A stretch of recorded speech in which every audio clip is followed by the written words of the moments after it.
मैं बाड़ा मंदिर से आया हूँ यार।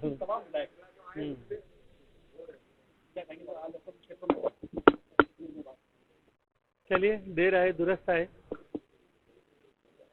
और अब जब आए हैं तो कम से कम लोगों के कष्ट दूर करने के लिए, लोगों के दुख दूर करने के लिए, 1 महीने इस कोरोना के काल में लोगों ने इस विपरीत परिस्थिति में किस तरह से गुजारा है,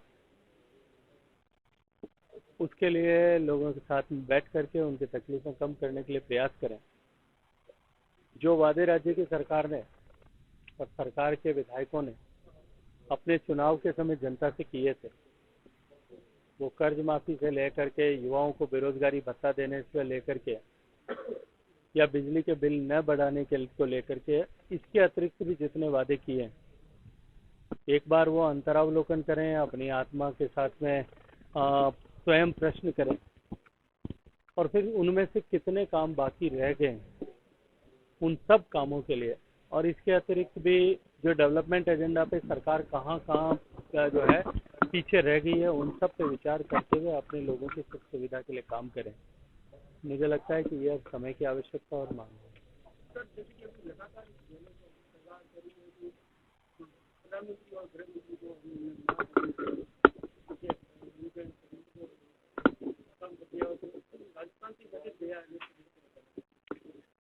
देखिए, मैं आपको एक आपके सामने एक एग्जाम्पल रखना चाहता हूँ।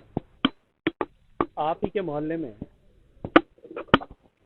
घर में पति और पत्नी लड़े, घर के अंदर तो स्वाभाविक है सभी के थोड़ा बहुत होता ही होगा जो शादीशुदा है उनके, लेकिन वो इस कदर लड़े कि लड़ते लड़ते घर से बाहर आ जाए। पति पति को निकम्मा, नामर्द और पता नहीं क्या क्या कहे, निकम्मा कहे, नाकारा कहे और क्या क्या कहे। पति पत्नी पर बेवफा होने के आरोप लगा। पड़ोसी निश्चित रूप से जिसके मन में जितना कौतूहल होगा, कोई बालकनी में आकर के देखेगा, कोई छत पे आकर के देखेगा, कोई सड़क पे आकर के देखेगा, कोई शायद बीच बचाव करने की भी कोशिश कर सकता है। फिर कहीं परिवार के उनके सीनियर्स बैठे हैं, समझौता करा दें, दोनों घर के अंदर चले जाएं और फिर यह कहें कि हमने सब पड़ोसियों को मात दे दिया है। अब आपस में लड़ रहे थे, एक दूसरे को पता नहीं क्या क्या कह रहे थे, एक दूसरे के लिए क्या क्या लांछन लगा रहे थे, और अब वापस कितना एक हुए, क्या एक हुए, ये तो समय भविष्य बताएगा। आप सब लोगों ने देखा है, बॉडी लैंग्वेज दिखा रही है कि कौन क्या कितना एक हुआ है। लेकिन उसके बाद में ये कहें कि हमने भारतीय जनता पार्टी को मात दे दी है, अब ये तो जो है जादूगरी इसके उत्तर देते।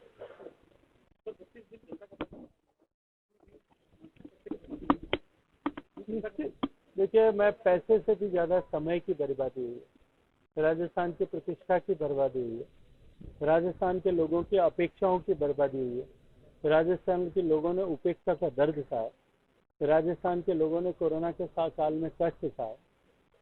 लेकिन कुछ लोगों को फायदा भी हुआ होगा, कुछ इटालियन खाना बनाना सीख गए, कई लोग जो कई फिल्में नहीं देख पाए थे वो सीख गए, कुछ एमएलए साहब डांस करना सीख गए, तो कुछ लोगों ने कुछ न कुछ स्वास्थ्य लाभ भी किया होगा, कई योगा करते हुए फोटो आते थे, तो किसी का फायदा हुआ है तो किसी को नुकसान भी हुआ ही होगा।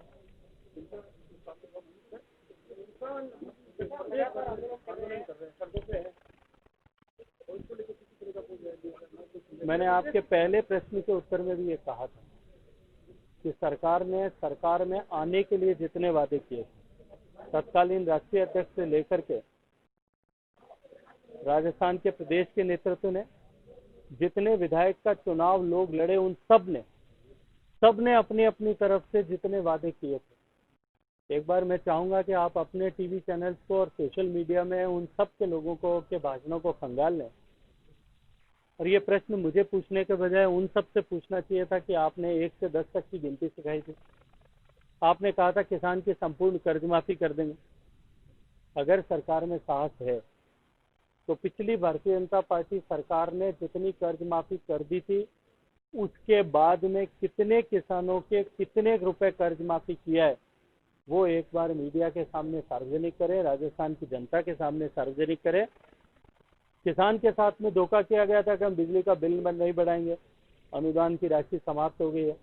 पूरे राजस्थान में किसान आंदोलन पे है, जोधपुर के तो हर एक ब्लॉक पे किसान धरने दे करके बैठा है, मुझे लगता है कि ये सरकार से जनता का मोह भंग हो गया। वैसे तो किसी भी चुनी हुई सरकार के लिए ऐसा अप्रत्याशित है कि सरकार चुनी जाए।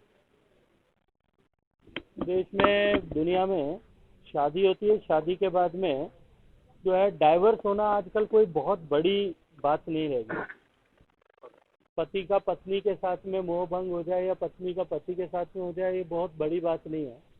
लेकिन हनीमून पीरियड में जो है डाइवर्स हो जाए तो शायद जो है थोड़ा लोगों के मन में प्रश्न उठते हैं। सरकार के 3 महीने के पीरियड सरकार से मोह भंग हो गया। राजस्थान की जनता ने संपूर्ण रूप से नकार दिया। 25 की 25 सीटें सरकार खो चुकी है। सदन के पटल पर विश्वास मत शायद प्राप्त कर लिया है। निश्चित रूप से कैसे प्राप्त किया है, मैं मानता हूं कि बेशक उन्होंने प्राप्त कर लिया, लेकिन साथ में ये भी जानता हूं कि राजस्थान की जनता का विश्वास ये सरकार खो चुकी है। राजस्थान की जनता दिन गिन गिन करके कब तक ये सरकार रहेगी इसका इंतजार